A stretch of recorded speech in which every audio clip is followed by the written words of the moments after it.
प्राचीन समय की बात है। एक नगर में एक महान बौद्ध भिक्षु रहा करते थे।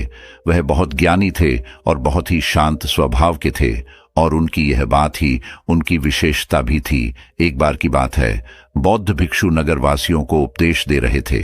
बौद्ध भिक्षु कह रहे थे कि शब्दों में जीवन बदलने की शक्ति होती है। अपने शब्दों से जीवन बदलो। हम जो भी शब्द अपने लिए या दूसरों के लिए कहते हैं या जो भी बातें करते हैं, उस पर हमें ध्यान देना चाहिए। इतना कहकर बौद्ध भिक्षु ने अपना उपदेश समाप्त किया और वहां से चले गए। एक दिन वह बौद्ध भिक्षु एक मार्ग से होकर गुजर रहे थे। उसी मार्ग से एक युवक होकर गुजर रहा था। उस युवक ने जब उन बौद्ध भिक्षु को देखा तो वह जोर जोर से हंसने लगा और कहने लगा, अरे साधु महाराज, आप तो ढोंगी है। आपके उपदेशों में यह कहने से कि शब्दों में बड़ी ताकत है, आपकी बात सत्य नहीं हो जाएगी। ये सब सिर्फ बातें हैं। भला ऐसे कैसे हो सकता है कि शब्दों से हमारा जीवन बदल सकता है? उस युवक की सारी बातें उन भिक्षुओं ने ध्यानपूर्वक सुनी और उसके बाद वह मुस्कुराते हुए उस युवक से कहते हैं, बेटा, नाथ से ही तो यह दुनिया प्रकट हुई है, और अच्छे शब्दों के पीछे भी नाथ ही होता है जो पूरा जीवन बदल देता है। वह बौद्ध भिक्षु उस युवक से कहते हैं, देखो, मैं तुम्हें अपने अनुभव से बता रहा हूं, लेकिन फिर भी तुम्हें यकीन ना हो तो तुम इसे खुद आजमा कर देख सकते हो। उन बौद्ध भिक्षु की यह बात सुनकर युवक थोड़ा सा गंभीर हो गया। उसने काफी देर सोच विचार किया और उसके बाद उन बौद्ध भिक्षु से कहता है, हे गुरुवर, अगर ऐसी बात है तो आप मेरे साथ चलिए। मेरा छोटा भाई है जिसकी उम्र करीब 25 वर्ष है और उसे न जाने क्या हुआ है। वह करीब 3 वर्षों से कुछ भी नहीं करता, बस लेटा रहता है। दिन भर वह कुछ न कुछ सोचता रहता है। उसकी यह हालत देखकर हम सब बहुत परेशान हैं। माता पिता भी बहुत चिंतित रहते हैं। हम सब ने कई तरीके अपनाए, कई योजनाएं अपनाई, लेकिन कुछ भी काम नहीं आया। हमने कई बार उससे बात करने तक की कोशिश की, लेकिन वह हमसे कुछ भी नहीं कहता। परिवार का हर एक सदस्य पूरी तरह से थक चुका है, हार चुका है। आखिर वह क्या करना चाहता है, किसी को कुछ नहीं पता। तो हमारे शब्दों से उसका जीवन क्यों नहीं बदला? और जैसा कि आप कह रहे हैं कि शब्द सचमुच जीवन बदल सकते हैं, तो क्या आप मेरी मदद करेंगे? इस पर बौद्ध भिक्षु मुस्कुराते हुए उस युवक के साथ चल पड़ते हैं। वह युवक उन बौद्ध भिक्षु को एक खेत में ले जाता है और अपने भाई की तरफ इशारा करके कहता है, हे गुरुवर, यही मेरा भाई है जो पूरे गांव में आलस और मक्कारी के लिए मशहूर है। आप कहते हैं कि शब्दों में वह शक्ति है जो हमारा जीवन बदल सकती है, तो क्या आपके शब्द इसका जीवन बदल सकते हैं? अगर यह सत्य है तो आप इसका जीवन बदल कर दिखाएं। उन बौद्ध भिक्षुओं ने उस युवक के भाई को ध्यानपूर्वक देखा। वह एक पेड़ की छांव में आराम से सो रहा था। जब बौद्ध भिक्षु उस युवक के भाई के पास पहुंचे और आराम से उसके सर पर हाथ फिरा हुए कहते हैं, उठो बेटा, बहुत देर हो चुकी है। यह सोने का समय नहीं, यह तो जागने का समय है। उन बौद्ध भिक्षुओं की आवाज सुनकर वह लड़का थोड़ा सा अचरज में पड़ गया। आखिर कौन है जो मुझे इतने प्यार से जगा रहा है? वरना सभी गांव वाले तो मुझे आलसी और मक्कार ही कहते हैं। आखिर कौन है जो मुझे इतना अपनापन दिखा रहा है? उसने आंखें खोली और आंखें मलते हुए उसने पूछा, हे गुरुवर, आप कौन हैं और यहां क्यों आए हैं? इस पर बौद्ध भिक्षु उस युवक से कहते हैं, बेटा, यह प्रश्न तो मैं तुमसे करना चाहता हूं। तुम कौन हो, यही तो तुम्हें जानने की आवश्यकता है। उन बौद्ध भिक्षुओं की बात सुनकर वह लड़का जोर से हंस पड़ता है और कहता है, हे गुरुवर, यदि आपको मेरे बारे में जानना है तो जाइए और गांव के किसी भी सदस्य से पूछ लीजिए। आपको पता चल जाएगा कि मैं कौन हूं। आपसे हर कोई यही कहेगा कि वह तो आलसी है, मक्कार है, तरह तरह के ताने सुनाएंगे, तरह तरह की बातें कहेंगे। इससे आपको यह जरूर यकीन हो जाएगा और आपको यह पता भी चल जाएगा कि मैं कौन हूं। तभी बौद्ध भिक्षु मुस्कुराते हुए उस लड़के से कहते हैं, सबसे पहले मेरी यह बात सुन लो।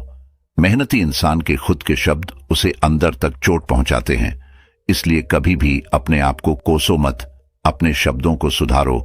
और मेरी यह दूसरी बात भी सुन लो। मैंने उन गांव वालों से नहीं पूछा कि तुम कौन हो, मैं तुमसे पूछ रहा हूं कि तुम कौन हो। लेकिन तुमने तो अपनी आदतें मुझे बताई, आलस, तुम्हारी पहचान नहीं, तुम्हारी आदत हो सकती है, और इंसान नहीं, उनकी आदतें खराब होती हैं। इसलिए बेटा, तुम आलसी और मक्कार नहीं हो, ये तो तुम्हारी आदत है। बस इतनी सी बात है जो गांव वाले नहीं समझ सकते। यह सारी बातें सुनकर वह लड़का थोड़ा सा आश्चर्यचकित रह गया, क्योंकि गांव वाले हमेशा उसे मक्कार, आलसी और तरह तरह के ताने ही सुनाया करते थे उन बौद्ध भिक्षुओं की। यह बात सुनकर उस लड़के की आंखों में आंसू आ गए। वह तुरंत ही दोनों हाथ जोड़कर उन बौद्ध भिक्षु के चरणों में गिर पड़ा और उनसे कहने लगा, आप सत्य कहते हैं, यह मेरी आदत ही है और मैं इस आदत से बहुत परेशान हूं। मैंने बहुत कोशिशें भी की, लाख उपाय किए, लेकिन मैं अपनी इस आदत से छुटकारा ना पा सका। इन आदतों से बाहर आना बहुत कठिन है। मैंने कई बार आलस छोड़ने का प्रयास तक किया, पूरी कोशिश भी की, लेकिन कोई लाभ नहीं हुआ। मैं जब भी कोई कार्य करने की कोशिश करता हूं तो पता नहीं क्यों मेरा मन कहीं और भागने लगता है। मेरा दिमाग किसी और दिशा में काम करने लगता है और मैं उस काम पर ध्यान ही नहीं दे पाता। मैं क्या करूं, कैसे करूं, मुझे कुछ भी समझ नहीं आता है। जब भी मैं किताबें पढ़ने की कोशिश करता हूं तो मुझे नींद आने लगती है। मन में एक अजीब सा दर्द महसूस होता है।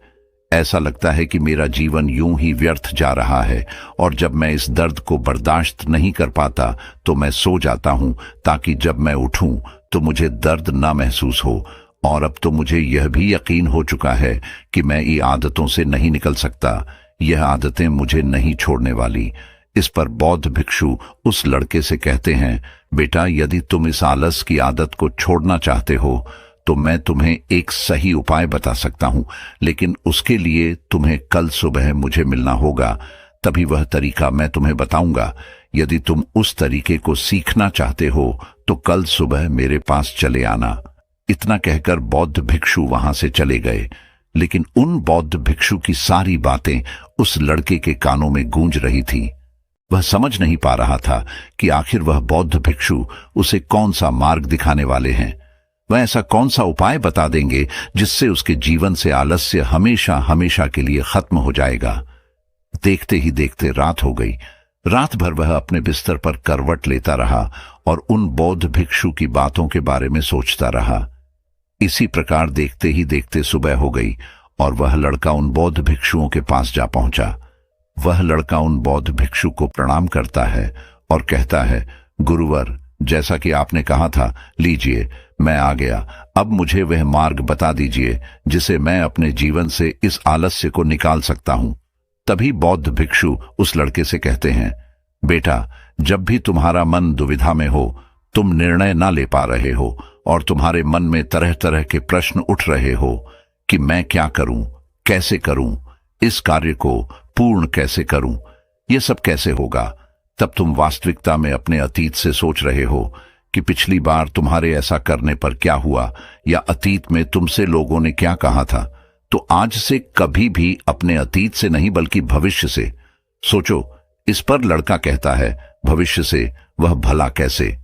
तभी बौद्ध भिक्षु उस लड़के से कहते हैं, मान लो कि तुम्हें आज किसी भी चीज की कमी नहीं है। तुम्हारे पास वह हर चीज है जो तुम चाहते हो, वह सारी सुख सुविधाएं हैं। तो अब बताओ, तुम अपना जीवन कैसे व्यतीत करना चाहोगी। उन बौद्ध भिक्षु की यह बात सुनकर वह लड़का कुछ देर के लिए सोच में पड़ गया, क्योंकि आज तक उसने सभी गांव वालों के केवल ताने ही सुने थे। किसी ने भी आज तक उसके जीवन के बारे में उससे ऐसी बात नहीं की थी, और वह गुरुवर उसे आने वाले भविष्य के बारे में उससे बातें कर रहे थे। उन बौद्ध भिक्षु की यह बात सुनकर वह लड़का खुद से प्रश्न करने लग गया कि अगर मेरे पास सब कुछ होगा, धन की कोई कमी नहीं होगी और सारी सुख सुविधाएं होंगी, तो मैं अपना जीवन कैसे व्यतीत करूंगा। कुछ देर सोच विचार करने के बाद वह उन भिक्षु से कहता है, गुरुवर, मैं यह दुनिया घूमना चाहूंगा, पहाड़ों पर चढ़ना चाहूंगा, समुद्र की रेत पर चलना चाहूंगा, और मैं एक बहुत बड़ा व्यापारी बनना चाहूंगा। तभी अचानक उस लड़के का ध्यान टूट गया और वह उन बौद्ध भिक्षु से कहता है, परंतु हे गुरुवर, यह सब कैसे संभव होगा। केवल मेरी मात्र सोच लेने से तो यह सब पूरा नहीं होने वाला। उसके ऐसा कहते ही उसके अतीत में बीती हुई सारी घटनाएं उसकी आंखों के सामने से गुजरने लगी और वह एक बार फिर से निराश होने लगा। और अब वह यह सोचने लगा कि मेरे पास तो पैसे ही नहीं है, तो मैं भला व्यापार कैसे कर सकता हूं। ना ही मेरे पास व्यापार का कोई अनुभव है। ऐसी स्थिति में मैं भला यहां से कैसे निकल सकता हूं। उस लड़के के इस प्रश्न का जवाब देते हुए वह बौद्ध भिक्षु उस लड़के से कहते हैं, भंते, हर रात में सोने से पहले तुम हर दिन अपना लक्ष्य एक कागज पर लिखो और सुबह उठकर सबसे पहले उस लक्ष्य को देखो और सोचो कि उस लक्ष्य को पाने के लिए तुम आज क्या कर सकते हो। और जो भी तुमने उस कागज पर लिखा होगा उस कार्य को उसी दिन पूरा करने की हर मुमकिन कोशिश करो। इस पर वह लड़का कहता है, ठीक है, आप सच कह रहे हैं, लेकिन जब मैं बहुत सोचने लगता हूं तो मेरा मन बेचैन होने लगता है और मन में तरह तरह के विचार उठने लगते हैं, और इन विचारों को शांत करने के लिए मैं सो जाता हूं ताकि वह विचार मुझे परेशान ना कर पाए। उस लड़के की इस समस्या का समाधान करते हुए वह बौद्ध भिक्षु उस लड़के से कहते हैं, बेटा, अंतरम की चाल को पकड़ो और शब्दों की मदद से नया भविष्य बनाओ। तभी लड़का कहता है, हे गुरुवर, आप क्या कहना चाहते हैं? मैं आपकी बात समझ नहीं पा रहा। इस पर बौद्ध भिक्षु मुस्कुराते हुए कहते हैं, बेटा, कैसे होगा? यह जो सवाल है यह सवाल नहीं बल्कि एक डर है जो तुम्हारे अंतमण में बैठा हुआ है, जो तुम्हें अगला कदम लेने से रोक रहा है, तुम्हें कदम आगे बढ़ाने से रोक रहा है। यदि तुम वास्तविकता देखो तो किसी को भी नहीं पता होता कि वह कार्य कैसे होगा, लेकिन एक इंसान जब दृढ़ निश्चय कर लेता है तो वह अपने उद्देश्य को सामने रखकर लगातार प्रयास करता रहता है और वह अपनी सफलता प्राप्त कर ही लेता है। तभी वह लड़का उन बौद्ध भिक्षु से कहता है कि हे गुरुवर, अगर ऐसी बात है तो मन में बार बार चिंता क्यों होती है? मन बार बार बेचैन क्यों हो उठता है? इस पर बौद्ध भिक्षु कहते हैं, बेटा, क्योंकि तुम्हें डर है कि तुम कमजोर हो।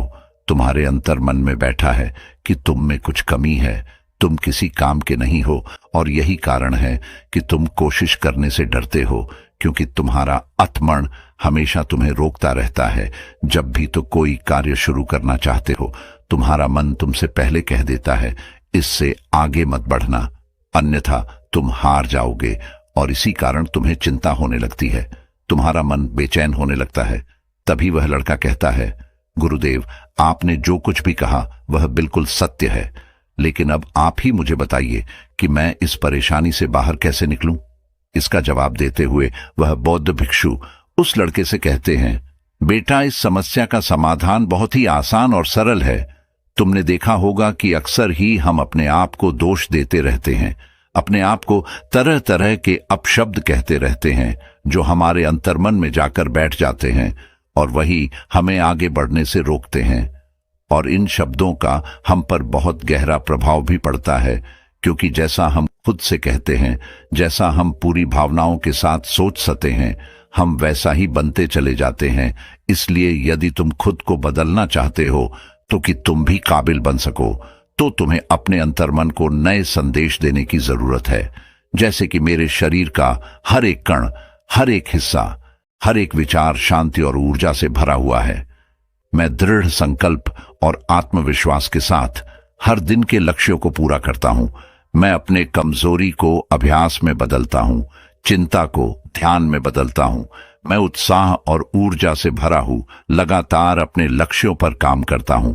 ऐसे शब्द जब तुम खुद से कहोगे तो तुम शक्तिशाली महसूस करने लगोगे और तुम्हारी सारी चिंताएं खत्म होने लगेंगी, क्योंकि यही शब्दों की ताकत है। वह तुम वही बना देंगे जो तुम खुद से कहोगे। तुम जितनी भावना के साथ यह वाक्य बोलते हो, उसे महसूस करते हो, उतनी ही भावनाओं से यह शब्द तुम पर असर करना शुरू कर देंगे। धीरे धीरे यह शब्द तुम्हारे मन और व्यक्तित्व की सोच का हिस्सा बन जाएंगे। लेकिन मेरी एक बात याद रखना कि तुम्हारा अंतर्मन इतनी आसानी से हार नहीं मानने वाला। जब तुम आगे बढ़ोगा तो मौका मिलते ही वह तुम्हें पीछे खींचेगा। तुम्हारे अतीत के बीते हुए सारे कड़वे अनुभव तुम्हें याद दिलाएगा ताकि तुम डर जाओ और एक बार फिर से अपने लक्ष्य का पीछा करना छोड़ दो। लेकिन तुम्हें इसकी चिंता नहीं करनी है। उन सकारात्मक शब्दों के कारण तुम्हारा मन सकारात्मक विचारों को स्वीकार करने लगेगा। आगे वह बौद्ध भिक्षु उस लड़के को चेतावनी देते हुए कहते हैं, मेरी एक बात और याद रखना कि तुम्हारा ध्यान आलस्य पर नहीं होना चाहिए, अर्थात तुम्हें कभी आलस नहीं मिटाना, बल्कि तुम्हें एक नए भविष्य का निर्माण करना है, एक नए व्यक्तित्व का निर्माण करना है। तुम्हारा पूरा ध्यान केवल इस पर ही होना चाहिए। उन बौद्ध भिक्षुओं की बात सुनकर लड़का कहता है, ठीक है गुरुवर, आप जैसा कहते हैं मैं वैसा ही करूंगा। तभी वह बौद्ध भिक्षु उस लड़के से कहते हैं, बेटा, अभी तो मैं इस गांव से जा रहा हूं, लेकिन कुछ सालों के बाद मैं वापस आऊंगा। इतना कहकर बौद्ध भिक्षु वहां से चले गए और वह लड़का अपने घर लौट गया। लेकिन अब उस लड़के के मन में तरह तरह के विचार चल रहे थे। वह लड़का यह सोच रहा था कि अगर मैं अपनी मनपसंद जिंदगी जीने लगूंगा, अगर मैं दुनिया घूमने लगा, नए लोगों से मिलने लगा और अपनी पसंद का काम करने लगा, तो मेरी जिंदगी कैसी होगी। उस बात को ध्यान करके उसने एक कागज पर अपना लक्ष्य लिखा और लिखकर सो गया। अगली सुबह जब उसकी आंखें खुली तो उसने उस पेपर पर लिखा हुआ लक्ष्य एक बार दोहराया। उसके बाद वह कुछ देर के लिए शांत हो गया। तभी उसे उन बौद्ध भिक्षु की बात याद आई कि तुम अपने लक्ष्य के लिए आज क्या कर सकते हो। उसने खुद से सवाल किया कि मैं आज अपने इस लक्ष्य को प्राप्त करने के लिए क्या कर सकता हूं। तभी उसे एक बार फिर से उस पेपर की तरफ ध्यान दिया। उस पेपर पर लिखा था कि मैं बाजार जाता हूं और लोग व्यापार करने की कौन सी चीजें, कौन से सामान लेकर आते हैं, मैं उन चीजों को देखता, उन चीजों को पता करता। वह पढ़ने के बाद तुरंत ही बाजार चला गया। वह अलग अलग दुकानों पर बैठा, उन्हें देखा, लेकिन उसे कुछ समझ नहीं आ रहा था, क्योंकि लोग अलग अलग व्यापार कर रहे थे, अलग अलग तरह की चीजें और सामान ले रहे थे, और किसी ने उसकी कोई मदद नहीं की। वह बहुत उदास हो गया और निराश होकर वापस घर लौट आया। तभी उस लड़के को उन बौद्ध भिक्षु की एक और बात याद आई। शब्दों में बहुत ताकत है और शब्द हमारा जीवन बदल सकते हैं। उसे वह सकारात्मक विचार याद आए। वह उन्हें सुबह शाम दोहराने लगा और अब से वह हर दिन ऐसा ही करता। देखते ही देखते 1 महीना बीत चुका था, लेकिन अब तक उसके जीवन में कोई बदलाव नहीं आया था। अब वह लड़का यह सोचकर निराश होने लगा था कि उसके जीवन में तो कुछ भी परिवर्तन नहीं हो रहा। लेकिन 1 महीने के बाद उसे महसूस हो रहा था कि वह पहले से अच्छा महसूस कर रहा है। उसका दिमाग अब अच्छी तरह से सोच पा रहा है। वह पहले से ज्यादा चलने फिरने लगा है। धीरे धीरे उसे समझ में आने लगा कि जो लोग आगे बढ़ते हैं, महान काम करते हैं, उनकी सोच में कितना अंतर होता है। वे लोग हमेशा शक्तिशाली विचार सोचते हैं। दूसरों की छोटी सोच और डर से वह कभी प्रभावित नहीं होते। जब भी उनके सामने कोई मुश्किल आन पड़ती है तो वह घबराते नहीं, बल्कि उस समस्या का समाधान निकालते हैं।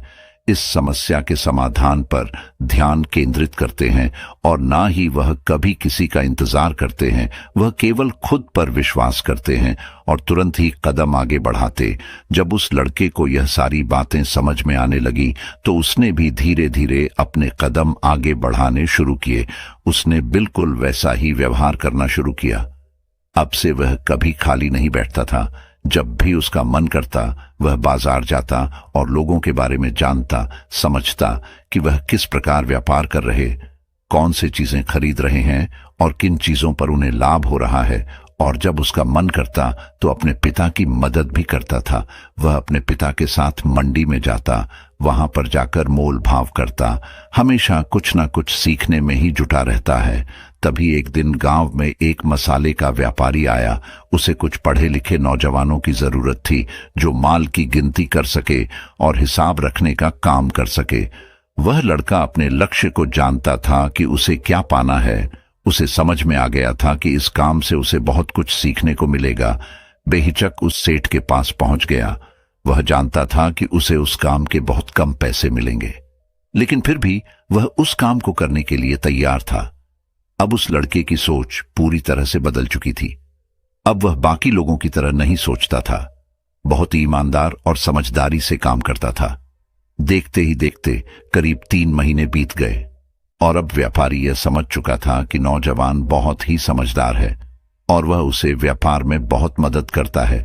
इसलिए उस मसाले के व्यापारी ने उस लड़के को अपना सहायक बना लिया। उस व्यापारी ने देखा कि इस लड़के की दिनचर्या सबसे अलग है। यह हर दिन पढ़ता है, लिखता है, सुबह उठकर ध्यान करता है, नई चीजें सीखता है, परेशानी आई तो भी विचलित नहीं होता। ये सबसे सम्मान से बात करता है, सबका आदर करता है।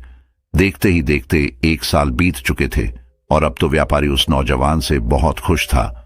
उसने धीरे धीरे उस नौजवान को व्यापार के सारे गुण सिखा दिए और देखते ही देखते वह लड़का अब एक छोटा सा व्यापारी बन चुका था। और जब उस लड़के के अंदर व्यापार की समझ आ गई तो उसने जड़ी बूटियों का व्यापार शुरू कर दिया और देखते ही देखते केवल कुछ ही वर्षों में उस नगर का सबसे बड़ा व्यापारी बन गया। लोग उसे सबसे बड़े व्यापारी के नाम से जानने लगे। उसकी नाम दूर दूर तक फैलने लगा।